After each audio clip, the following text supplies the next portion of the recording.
Welcome to Newswire, news for Nebraska's farmers and ranchers. Nebraska joined 24 other states in a lawsuit against the EPA and Army Corps of Engineers' newly published rule defining waters of the United States, or WOTUS. Most notably, the new rule redefines navigable waters to include ponds, certain streams, ditches, and other bodies of water under the Clean Water Act. We had the 2015 Obama-era rule. That rule was completely unworkable from our standpoint, really expanded the federal government's reach on private property in terms of what bodies of water or even dry land were regulated by the federal government. You fast forward a little bit after some court cases, you have the Trump administration rewrite that rule, and then you have now the Biden administration rewriting the rule again. NEFB's Senior Director of National Affairs, Jordan Duke, says one of the biggest things the EPA is going to have to contend with when it comes to implementing the new WOTUS rule is the Supreme Court, and particularly the Sackett case. That case is sitting in front of the Supreme Court. We will have a ruling sometime this year, relatively early this year.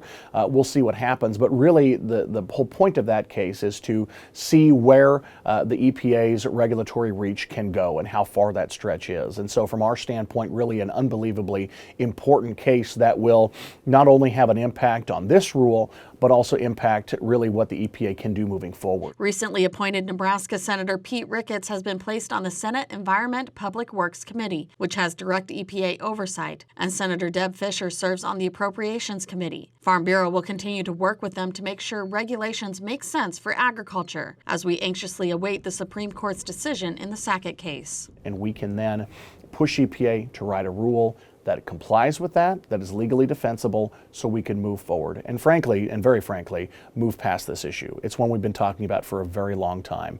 It is a ticking time bomb that has been sitting since 2014, 2013, whatever those dates are. Then you had the 15 rule.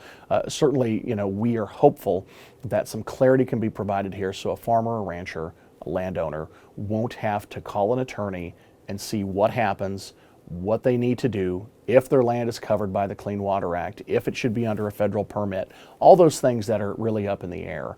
Hopefully the Supreme Court case answers those questions and lays out a pretty clear path for EPA to follow, and EPA will then need to follow it. And we'll see what happens. Obviously, we've been very involved in the legal aspect of this. We have for a while, and if need be, we'll take this back to the courts, but it's our hope that this will be finalized. For more stories like this, visit nefb.org and follow us on Facebook and Twitter. Thanks for watching Newswire.